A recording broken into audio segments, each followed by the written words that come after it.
Hey guys, Andy Sayers here. Just wanted to jump in and talk about something really important, and that is that at the end of calls, it's really common to get sales resistance in one form or another. They're usually the obvious objections, right? Partner, I want to think about it, finances. More and more this time of year as we approach the holiday season, it's going to be a timing one, which is, I want to revisit this in X period of time. What I see an awful lot of is a call that's gone really well, but it might have gone on for quite a long time, and the energy just kind of tapers out of it at the end, not just from necessarily from the prospect's point of view, but from the coach.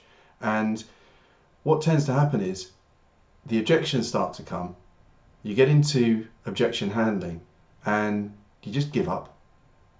And that means that unless somebody is pretty much a lay down sale, i.e. they were pre-sold when they got on the call, you're really not going to be closing that many people, right? So it's more common than not to have a degree of objections.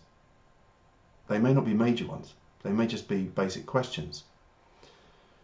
But you have to write it out. A phrase I use quite often is about staying in the saddle, because there are some lumps and bumps that you just have to ride out. You have to stick with it. And what I see all too often is that people just get it into their head that this isn't going to happen. They're not a buyer. They're not the right customer. I don't want to work with someone that's this challenging.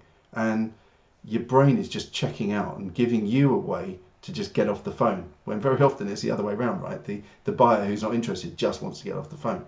But you've got to give yourself the best opportunity to close the client. Now, bear in mind that a lot of people that we speak to, they need the service. That's why they're on the call in the first place. So we have to really stick with it and help them to get out of their own way. And sometimes that takes time. It takes a bit of lateral thinking, revisiting the questions and the objections over and over to really isolate and really drill into what the true issue is. And it takes a lot of energy, it takes a lot of focus, and yes, it can be draining.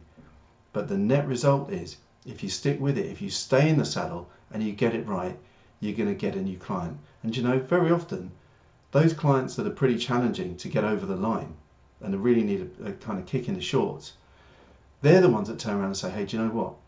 I'm so grateful that you spent the time with me to help me take this step forward. Because guess what? If they're a really good fit for you and you're a really good fit for them, you're going to help them get the outcome that they need. And it's really win-win all round. So stick with it, stay there. If you need help with managing energy and you want some tips there, if you need help handling objections, put your hand up, let's have a chat, and let's make life a little bit easier for you. Thanks for listening. Speak to you soon.